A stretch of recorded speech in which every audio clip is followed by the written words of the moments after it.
Cookery சேனலை பார்த்து யார் வேணாலும் சமையல் பண்ணலாம். ஆனா சுவையான சமையல் பண்றது எப்படி?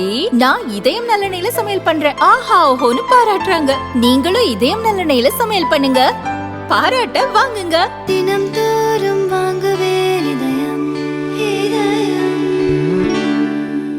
விவசாயிகள் தாங்கள் பெற்ற கூட்டுறவு கடனை திரும்ப செலுத்த முடியாததால் அவற்றை ரத்து செய்ய முதல்வர் ஸ்டாலின் முன்வர வேண்டும் என்று விவசாயிகள் சங்க தலைவர் PR பாண்டியன் கோரிக்கை விடுத்தார். கர்நாடகாவில் தென்மேற்கு பருவமழை தீவிரமடைந்து உபரி நீர் சுமார் 1.5 லட்சம் கன அடி வெளியேற்றப்படுகிறது. மேட்டூர் அணை இன்று இரவுக்குள்ளாக நிரம்பும் நிலை ஏற்பட்டிருப்பதை அறிந்து விவசாயிகள் மகிழ்ச்சி அடைந்திருக்கிறார்கள். வருகின்ற தண்ணீரை பாசன பகுதிகளுக்கு கொண்டு செல்வதற்கான வாய்ப்பினை டெல்டா மாவட்டங்கள் இழந்திருக்கிறது. குறிப்பாக வெண்ணாறு கடல் முகத்வார ஆறுகள் மறுசீரமைப்பு பணி கடந்த 2016ஆம் ஆண்டு திட்டமிடப்பட்டு முதற்கட்ட நிதி ஒதுக்கீடு செய்யப்பட்டு அந்த பணிகள் நிறைவடைந்திருக்கிறது. இரண்டாவது கட்ட பணிகளான கோரையாறு, பாமணியாறு, முல்லையாறு உள்ளிட்ட நதிகள் உட்பட வெண்ணாறு 2வது கட்ட கடல் முகத்வார மறுசீரமைப்பு பணிக்கு உலக வங்கி நிதி தருவதற்கு தயாராக இருந்தும் நேரில் 2 முறை பார்வையிட்டு ஒப்புதல் கொடுத்த பிறகு அந்த கடனை பெறுவதற்கு மத்திய அரசு தமிழ்நாட்டிற்கு அனுமதி வழங்க மறுப்பதால் இன்றைக்கு தூர்வாரப்படாமல் புதர் மண்டி கிடக்கிறது. கிடைக்கின்ற தண்ணீர் விளைநிலங்களுக்கு சென்றடையுமா என்கிற கேள்வி ஏற்பட்டிருக்கிறது.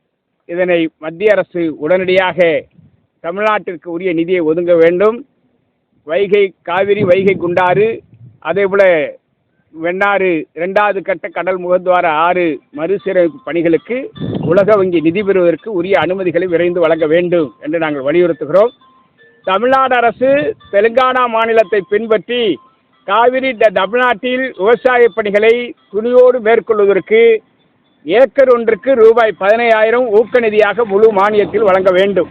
2 ஆண்டுகளாக குருவையும் இழந்து சென்ற ஆண்டு சம்பாவையும் இழந்து இந்த ஆண்டு மிகப்பெரிய அளவில் பாதிக்கப்பட்டுள்ள விவசாயிகள் மறு உற்பத்திக்கு வழியில்லாத நிலை ஏற்பட்டிருக்கிறது. எனவே உடனடியாக ஏக்கர் ஒன்றுக்கு 15,000 ரூபாய் ஊக்க நிதியாக வழங்க வேண்டும். கூட்டுறவு கடனை திரும்ப செலுத்த முடியவில்லை. உரிய காலத்தில் செலுத்தாவிட்டால் வட்டியில்லா கடன் தகுதியை விவசாயிகள் இழக்க நிலை ஏற்பட்டிருக்கிறது. எனவே தமிழ்நாடு அரசு உடனடியாக கூட்டுறவு கடன் முழுமையும் தள்ளுபடி செய்ய வேண்டும்.